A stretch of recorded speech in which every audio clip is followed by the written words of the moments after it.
For years, the story we all heard, that drumbeat, was basically cash is dead. Right. Yeah, that was definitely the narrative. Especially in, Northern Europe, Yeah. everyone's saying physical money, obsolete, too expensive, inconvenient, the digital future. But now, wow, we're seeing this just stunning reversal. Governments, central banks, the same ones who pushed the cashless idea, Pioneers, yeah. they're now telling people, actively advising them to get physical cash.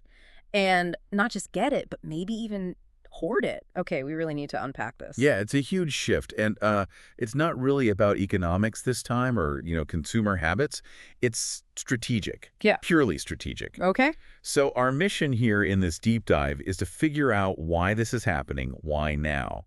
And the answer, well, it seems pretty clearly linked to rising geopolitical tensions and the threat, the very real threat of these big hybrid cyber attacks and just basic civil defense planning. So where are we looking for this? We're looking at sources from the places that went furthest down the cashless road: Sweden, Norway, the most cashless nations, really, and then also into Central Europe, Poland specifically, trying to understand why relying only on digital is suddenly seen as, well, a major national security risk, not progress anymore. Which brings us straight to this amazing paradox. Sweden. Exactly. The country everyone thought would be totally cashless, like next year practically. They were so close. And now they're leading the charge, telling people to hold on to physical money. That's a massive admission of vulnerability, isn't it? It's strategic, yes, but also kind of shocking. This is where it gets really interesting. It really does. Let's start with that Nordic shock, as you called it.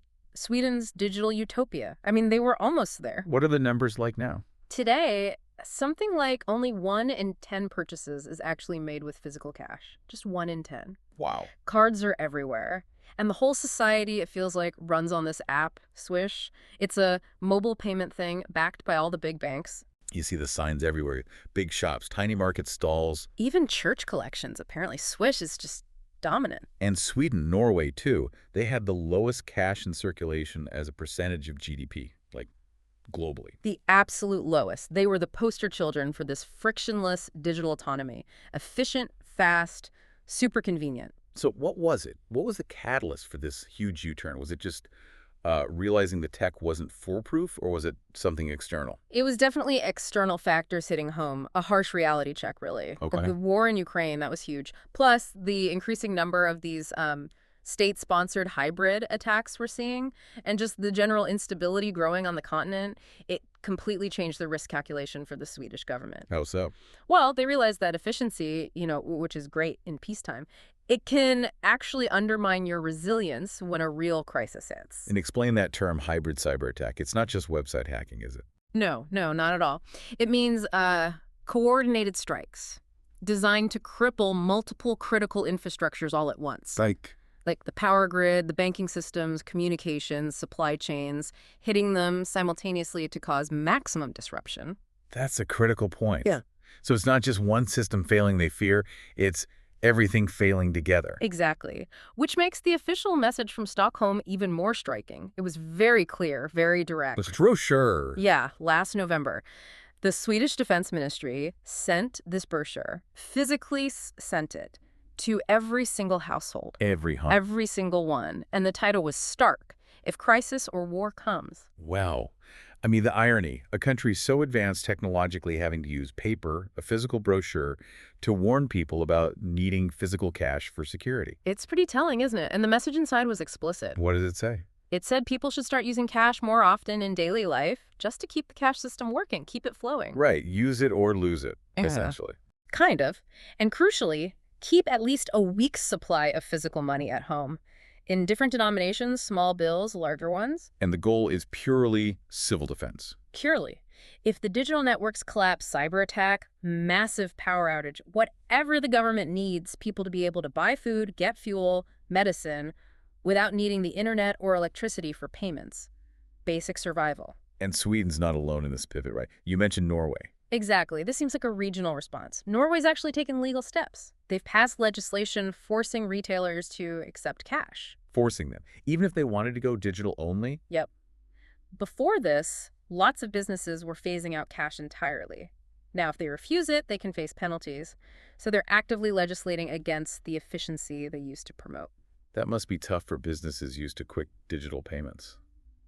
But I guess linking it back to resilience, it makes a certain kind of brutal sense. It does. And Norway's former Justice and Emergencies Minister, she put it very bluntly. She said something like, if no one pays with cash and no one accepts cash, cash will no longer be a real emergency solution once the crisis is upon us. That quote just perfectly sums up this whole strategic reversal. It really does. Which, brings us nicely to the why. Why is this seen as so necessary right now? The whole logic of resilience. Right. This moves us from just policy changes to like a fundamental shift in how central banks even think about money. Absolutely. The Swedish central bank, the Riksbank, they've been quite open about it. The governor, Erik the Dane, basically said efficiency can't be the only guide anymore. What else matters now? Accessibility and resilience. He said they're just as vital. That is a huge change. It makes you wonder, though, why didn't they see this coming? Central banks usually focus on stability, keeping things running smoothly, cost-effectively. Yeah, historically, resilience like surviving a complete external shock that was maybe secondary. But now, national security concerns are pushing resilience right to the top. And cash is the key. Cash is the only payment tool that needs zero electricity, zero internet, zero network infrastructure to actually work. It just works hand to hand. Okay, but wait. If they're so worried about systems failing, why not just pour all the resources into making the digital stuff, the grid, data centers, networks, basically uncrashable? Isn't telling people to hoard cash sort of admitting defeat on protecting their own systems? That's a fair question, and I think the answer comes down to redundancy. Redundancy. Yeah. They are spending billions hardening digital networks for sure, but they also know, realistically, no system is 100% impervious, not against a really determined state-level attack or, a massive natural disaster. So cash is the backup. It's the critical, completely separate backup system, a safety net the whole population can use instantly. The second the networks go down, your ability to buy food, fuel, medicine, gone for potentially millions. Cash becomes that immediate independent bridge, especially for, say, the first week or two of a major crisis. So it's about planning for failure, not just preventing it. And this isn't just a theoretical worry up in the Nordics. You mentioned Central Europe. Absolutely. The geopolitical context is right there. When the Dutch central bank advises people to hold cash reserves, the Dutch defense minister explicitly connects that advice to potential threats from Russia. It's not just generic prepare for a blackout advice. It's specific contemporary defense thinking. And we see the public reacting to this stuff in real time, too, especially in places like Poland, which has, well, a very direct understanding of regional instability. That's right. Sources confirm there was a noticeable jump, a measurable uptick in cash withdrawals in Poland right after that recent Russian drone incident near their border. People got nervous and went to the ATM. Pretty much. One major bank, Ilyer Bank, confirmed they saw a greater interest in cash. It shows the public immediately links regional tensions to their own financial security, their autonomy. Cash feels like the first line of defense when the threat level goes up. Okay, so we've got the why, it's about resilience, redundancy, and the geopolitical drivers. So for you, the listener, thinking about this practically, the next obvious question is, how much? How much cash are we actually talking about here? Which brings us to the different advice on practical preparedness. Right. And there are differences. The official recommendations from the central banks, like in the Netherlands and Sweden, they're relatively modest. What are they suggesting? The Dutch central bank suggests somewhere between maybe 200 and 500 euro per person. Okay. Sweden's Riksbank suggests even a bit less, around 170 weben. The idea there is that's enough to cover about a week's worth of essentials. Basic groceries, water, maybe some fuel. That feels like the bare minimum. Just enough to hopefully get by until maybe services come back online. Exactly. It's a basic security blanket. But then you look at advice from, say, survival specialists or military planners in regions feeling a more immediate threat. And the numbers go way up. Like in Poland. Yes. In Poland, there's advice from Lieutenant Colonel Dariusz Pietrusek, who's a survival specialist. His recommendation is much more substantial. How much more? He advises holding enough cash to cover a household's entire monthly expenses, not just a week. Monthly? Wow, that's a big difference. It is. Depending on the household size and spending, that could be anywhere from, say, 3,000 to 6,000 Polish zloty, or the equivalent elsewhere. That's a totally different mindset, isn't it? The central bank seems to be planning for a short-term glitch. The survivalist is thinking about, well, something much longer. Weeks, maybe. Precisely. Pudziak's logic accounts for scenarios where financial systems might be down for weeks, not days, Yeah. or where you get sudden sharp inflation because things become scarce. Panic buying, hoarding. Right. Prices could spike immediately. Exactly. If the power's out for a month, you don't just need cash for one trip to the shop, you need it for multiple trips, potentially paying inflated prices. So that monthly buffer accounts for a more enduring failure, not just a temporary blip. And this more robust view, it's actually filtering up into official government advice now. Cash as part of the actual survival kit. It is. The Polish Government Security Center, for instance, specifically tells people to include physical cash in their emergency evacuation backpacks. Like alongside the water and first aid kit. Exactly. Right there with water, non-perishable food, flashlight, first aid. Cash has been elevated from just, money to an essential survival tool in their planning. But there's a big but here, isn't there? Security. Every authority mentions this. You can't just stack thousands of euros or zloty under the sofa. Absolutely not. That's a crucial caveat. Authorities are very clear. Storing large amounts of cash in one obvious place is risky. Makes you a target. Exactly. Especially in a crisis situation where security might be strained. They strongly recommend using proper safes or maybe splitting the cash up, storing it in multiple secure, less obvious locations around your home.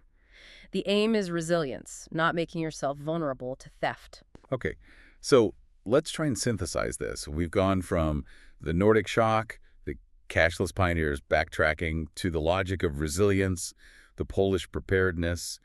What does this whole shift really tell us about, well, our modern world? I think it highlights what some people call the digital paradox. The more sophisticated and efficient and totally reliant a society becomes on digital payments, the less prepared it actually is for any kind of system failure. It sounds weird, but the efficiency creates a vulnerability.